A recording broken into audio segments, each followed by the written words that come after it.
India deserves a position there.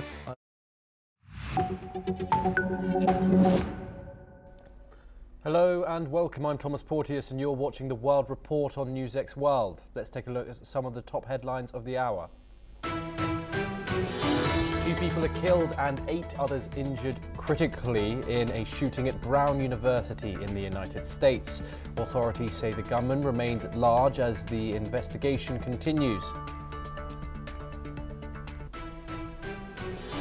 More than 200 former hostages and bereaved families sign a letter urging Prime Minister Benjamin Netanyahu to authorise a state inquiry into the October the 7th attacks.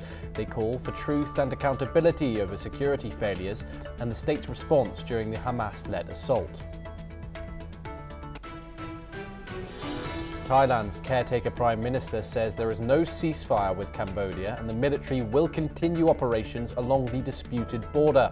The statement comes after calls from Malaysia and a US claim of a truce, with both Thailand and Cambodian leaders do not confirm.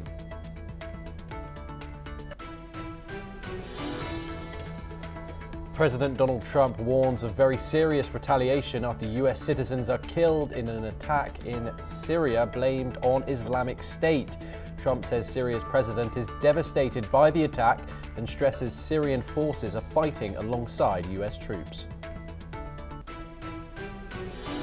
International rights groups condemn Iran's rearrest of Nobel Peace Prize winner Narges Mohammadi and urge authorities to clarify her whereabouts.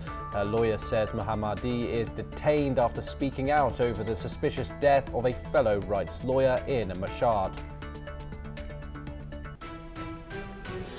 EU Commission President Ursula von der Leyen welcomes the release of Belarusian opposition figures and political prisoners by authorities in Minsk.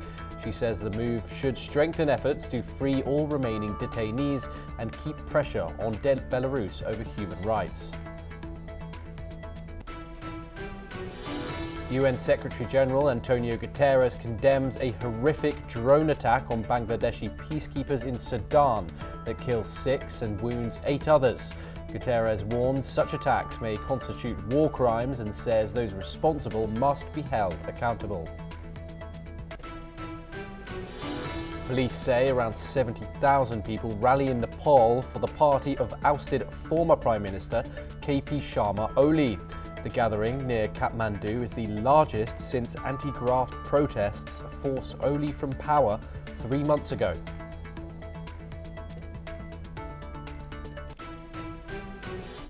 Now, at the top of this hour, we move to the United States, and authorities moved students locked down on campus following a deadly shooting at Brown University to a reunification center set up at the university's sport facilities. This comes after a suspect with a firearm entered a building where students were taking exams, killing 2 people and injuring 9 others. Streets around the campus are now packed with emergency vehicles and security is heightened around the city as law enforcement agencies sought the gunman, who has not yet been identified. Meanwhile, US President J.D. Vance and California Governor Gavin Newsom have reacted to the shooting and posted their condolences online. According to reports, compared to many countries, mass shootings in schools, workplaces and places of worship are more common in the US, which has some of the most permissive gun laws in the developed world. Joining us now is Satoru Nagao. He's a fellow at the Hudson Institute and he joins us live from Tokyo. Satoru Nagao, thank you very much for joining us. What does this say about the current state of gun laws in the United States? Of course, we know that the United States has the most mass shootings annually by far. Do you expect this shooting in particular to set off some sort of political debate, or is it going to be more of the same? Of course, there is a political debate, and this is a common topic between the Democrats and the Republicans. The interesting thing is mass shooting has happened in the United States and quite often compared with other country. But compared with other country, indeed, the United States and Brazil is the top countries so there are many mass shooting incidents. But when we check how many guns or how easy to access to the gun if we compare, indeed the other country like Finland, Thailand, Switzerland, indeed many people can access the gun. Despite this, in this country, yes, there are some incidents, but not many. So mass shooting case, indeed, one thing is the tool. So limiting the access to the gun is one of the methods, one of the factor to increasing mass shooting incident. But there is another one is, of course, a reason to do that. That is another aspect of the mass shooting. And in case of the US or Brazil, why so many people commit the crime, especially the gun-related mass shooting crime, it's not only the tool but also the reason related with the reason is important in this discussion. Yeah, and of course, we've seen legislative changes made around the world when shootings like this happen, but over 300 mass shootings, nearly 400 actually, have happened this year, which is a decline from years prior. However, of course, nearly 400 mass shootings isn't something to turn one's nose up at. Do you expect there to be any legislatures, possibly at state level, who will look at this crime, see the fact Yes. that it was at a Ivy League university, and possibly take some state level action here? State level action is one thing, and indeed, in this case, school-based action could happen too. In case of the United States, universities are quite open. So they have their own police forces, but at the same time, indeed people are relatively easy to enter, easy to go out. So that's why open is one of the feature. In case of the United States, house do not have the wall. Is indeed many places you can see. So that's why indeed the openness is one of the feature of the U.S. culture. In this case, not only the friendly people, but also the perpetrator can access these houses or university. That is also true. So that's how to protect or how to defend is indeed how to open is we need two discussion is completely different direction this policy indicated. So state level restriction is one thing. Another thing is the culture related issues. Another thing. And mental issue is third thing. And access to the gun is, of course, a very important thing. So there are many aspects in the one incident, and how to restrict this kind of the mass shooting is a very complicated discussion indeed. Indeed, Dr. Nagao, do stay with us as we move over to Europe for our next story. Now, Russia says that its armed forces had destroyed multiple Ukrainian military-industrial enterprises, while Ukraine on the same day reported nationwide power outages due to Russia's airstrikes. The Russian Ministry of Defense, in its latest report, says that the Russian forces attacked several Ukrainian military-industrial enterprises and energy systems related to their operations, using land-based and sea-based high-precision weapons, Kinzhal hypersonic missiles and long-range unmanned aerial vehicles. Meanwhile, Moscow also claims that the Russian air defense systems intercepted and destroyed 235 Ukrainian UAVs at night. According to the ministry, 35 of them were shot down over the Bryansk region, 32 over the Republic of Crimea, 22 over Krasnodar, 15 over the Tula region, and 13 over the Kaluga region. Dr. Nagao joins us once again to discuss this. Dr. Nagao, of course, aerial bombardments continue cross-border. However, Ukraine suffering a huge power outage due to these strikes. What do you think is going to be the impact on the civilian population exactly as winter encroaches on the east of Europe. How are the civilians' morale, physicality going to be suffering during right now without any power? Yeah, indeed, this is the battle of the UAV or missiles between Russia and Ukraine recently. And both sides attack energy-related facilities. But even if the both sides attack energy-related facilities, the purpose is completely different. In case of Ukraine, Ukraine tried to limit Russia's income by exporting energy.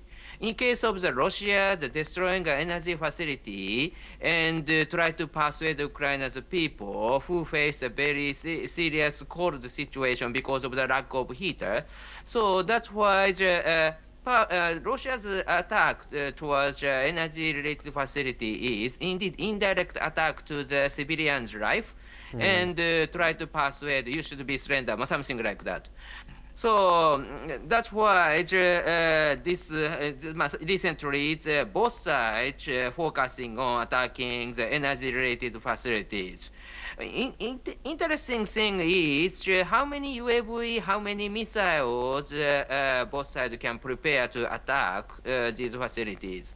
Indeed, in case of Russia increasing the production line, and now they can use the 100, 200 level of the UAV or missiles per day. So that's why their military industry is developed so well, and that is a big problem. So of course, Ukraine side improve their capability and Western side improving capability. But compared with this, Russian side capability has progressed a lot. So that is the reason, view from the attrition war, view from the sustainability of this attack, indeed Russia still gets advantage because in case of the quantity, even if the quality of the weapon is not so sophisticated. So that's why how to limit this quantity is the current matter, and without reducing the capability of the Russia's military production, indeed Russia will continue to do, and as a firepower, they still feel they have the advantage, and they will not agree the ceasefire, I think. Yeah, Dr. Nagao, of course, we've seen an increase in intensity of drone strikes, aerial strikes hitting civilian and industrial infrastructure on both sides. However, of course, in the backdrop, these diplomatic talks are ongoing. Both sides, of course, maintain the stance that they do indeed want peace. Do these strikes show that neither side is ready for de-escalation in the long term? Of course, lack of the capability indicates agreed to ceasefire, but lack of the capability we cannot see because of such kind of the military production. So that's why this is a matter. So every day they can use 100, 200. Yes, it is true. The Ukrainian people, even if the 100, 200, still they will resist, I think, because destroying the heater. But still, they prepare the more personal battery to operate this heater. So they try to survive even if the tough situation. So this means that their morale is relatively high, still strong resistance Russia should expect. So that's why indeed 100, 200 is quite a big number, but at the same time still this is not enough to persuade Ukraine to surrender. So but anyway, Russian side can use such kind of number every day. Means that Russian people, especially President Putin, feel still Russia can fight. Then this situation creates a mood they do not need to agree the ceasefire.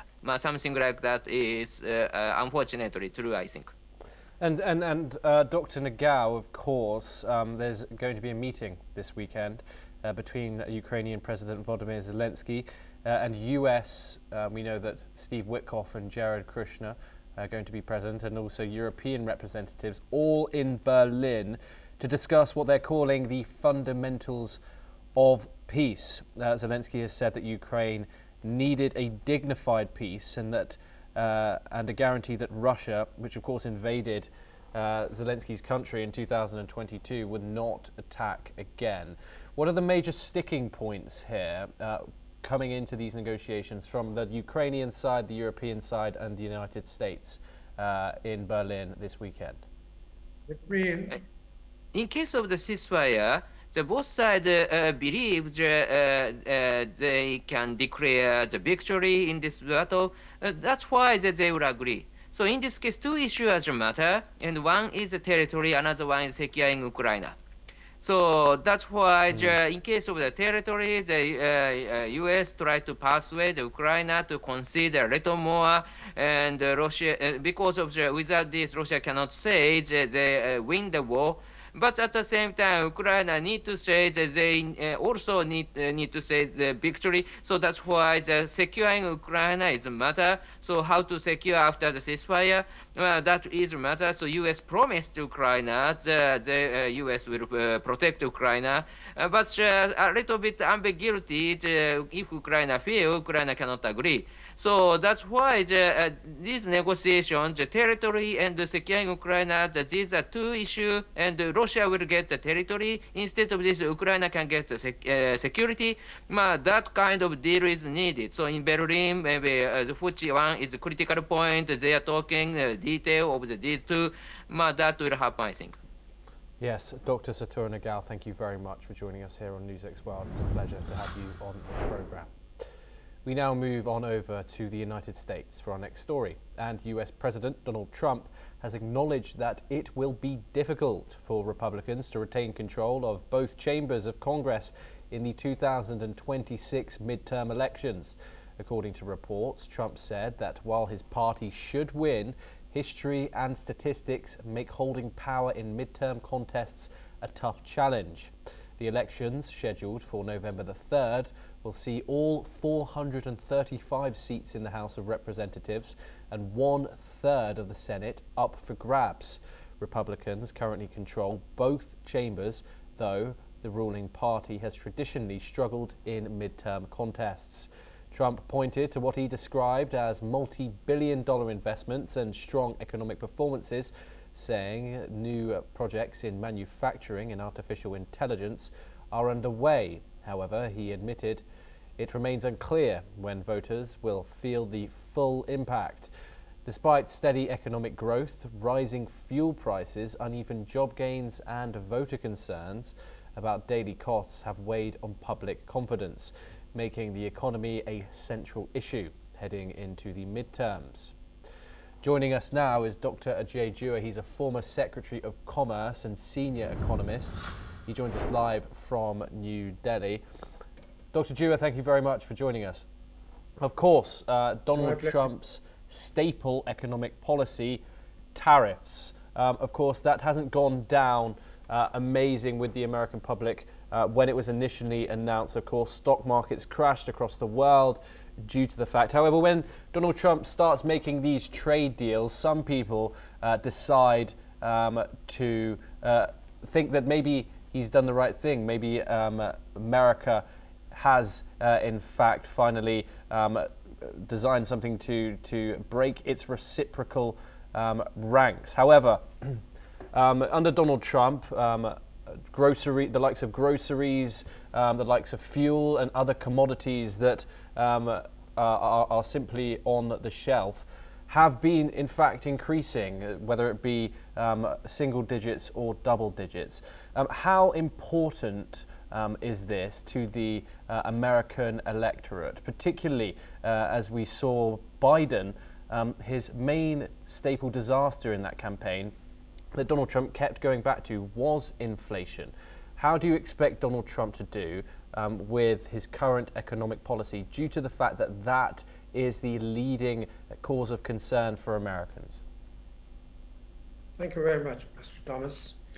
I think it's $1 million question, or $1 billion now. I think million is too small a currency now, of what could happen to the U.S. economy with all the measures which have been initiated by President Trump ever since he came in on January 20th earlier this year. So far, the results have, I would have called them mixed, but I'm not even willing to concede that fact. I think in the very first year, it's been more of adverse impact rather than positive impact, other than on the revenue of the US Treasury, where there is probably more money coming in from the levies which he's imposed on the imports into the US. But who are the voters? The voters are the general public of the United States, the eligible ones, the 18 and above. But are they better off with what has happened in the US? Let's analyze that very quickly. One, a lot of goods have gone off the shelves, as you yourself mentioned, particularly the goods which were coming from China and China, Mexico, India, and Brazil, all because of the high import tariffs imposed by President Trump. Second, if certain volume of the goods is coming in, then it is costlier than before.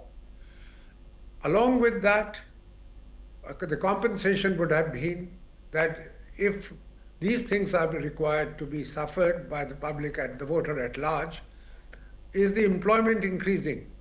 Is investment coming into the United States, which promises in future the local production will start off and the shortages which are being currently experienced are being made good? I'm not sure if that's happening either, because the investments, as President Trump has himself kind of acknowledged, that he's expected a lot of investments to flow into the United States once the manufacturers or the entrepreneurs are sure that there is a market for the goods. They will all rush in to come and invest there. That's not happening. He's having to link up his tariff rates with the investments being made by those countries if they want a concession in the tariffs or a lower tariff into the United States. And the linkages of the two are actually making things worse. For instance, Korea says we don't have the money, $350 billion, which you are expecting us to invest or pay upfront to the Americans if you want the tariffs to be lower. Similarly, he is expecting Japan to undertake a large amount of investments. All these were traditional allies of the US, on board with the US with respect to not just the foreign policy, but even the economic directions which their countries were taking. With such a thing not likely to happen in the near future, President Trump certainly has a cause to worry. There is scarcity, there is inflation, jobs are not getting created, investment is not taking to the level which he had anticipated. So he's conceding that there could be a problem for the Republicans, and that's in the next November elections. And it ties up with historically what has happened. The ruling party, the party in power, invariably, including President Biden's, the Democrats, the ruling party doesn't do too well in the midterm elections most of the time. I won't say invariably, but President Trump is fearing that, and just as well that he remains aware that his policies are going to cost him politically heavily. Indeed, I just want to give the viewers some context here. Yesterday, the Associated Press put out a poll, and only 31% of US adults now approve of how Donald Trump is handling in the economy. Talking about overall consumer prices, Dr. Dewar, compared to 2019, which is what Donald Trump promised to take goods down to, it's around plus 20 to 22%, with food and home groceries comparing 25% to 28% plus back to those pre-pandemic levels. Meat is up 30%, dairy and eggs are up 25 to 40%, which is quite volatile. So does that show that as many investment deals that Donald Trump can put in front of the camera, the amount of billions that are invested in AI in the United States.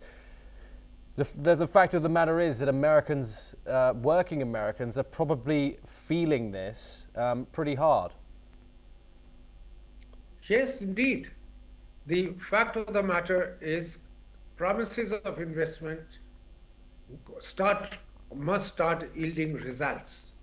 If investments are being made in AI in a large manner, as President Trump and his cohorts keep repeating, who are the people getting the jobs?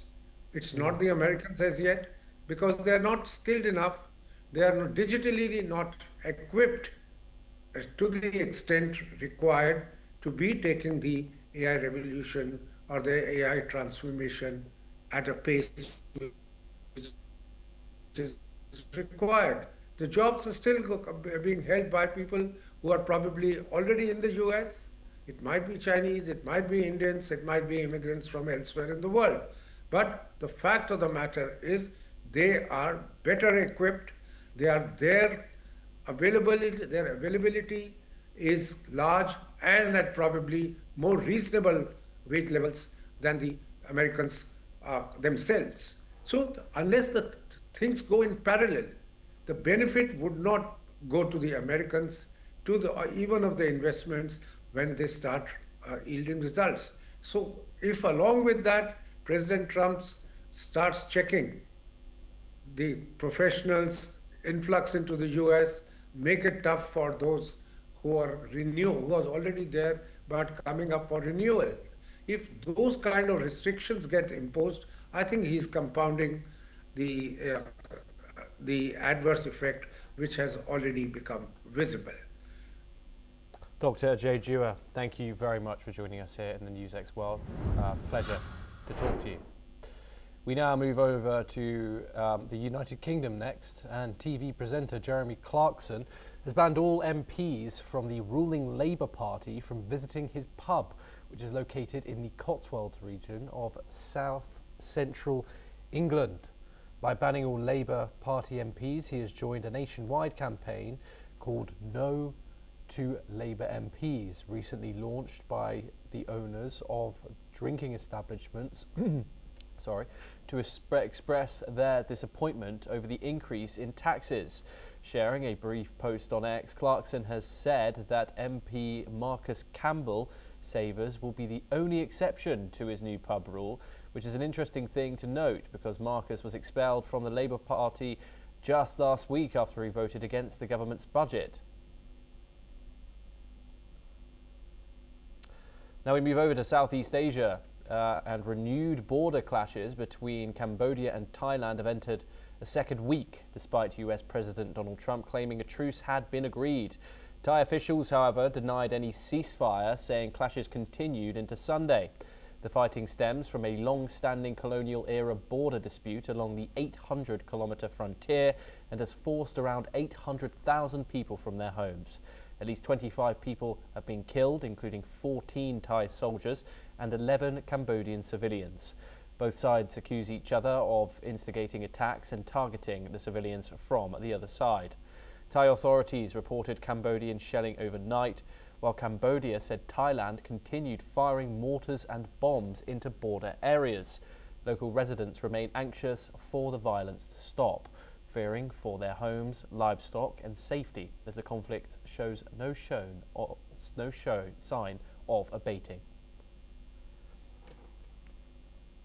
Now we move on, and the Israeli military has confirmed that its forces killed a senior Hamas militant in a strike in the Gaza Strip. According to a joint statement by Israel Defense Forces and the Shin Bet Security Agency, the strikes targeted Ra'ad Sahad, who was the head of the weapons production headquarters in Hamas's military wing.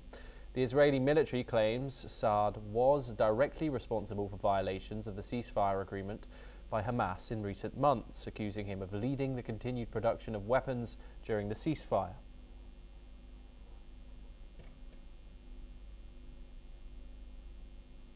Okay, that's all that we have time for. Keep watching NewsX World for more international news updates.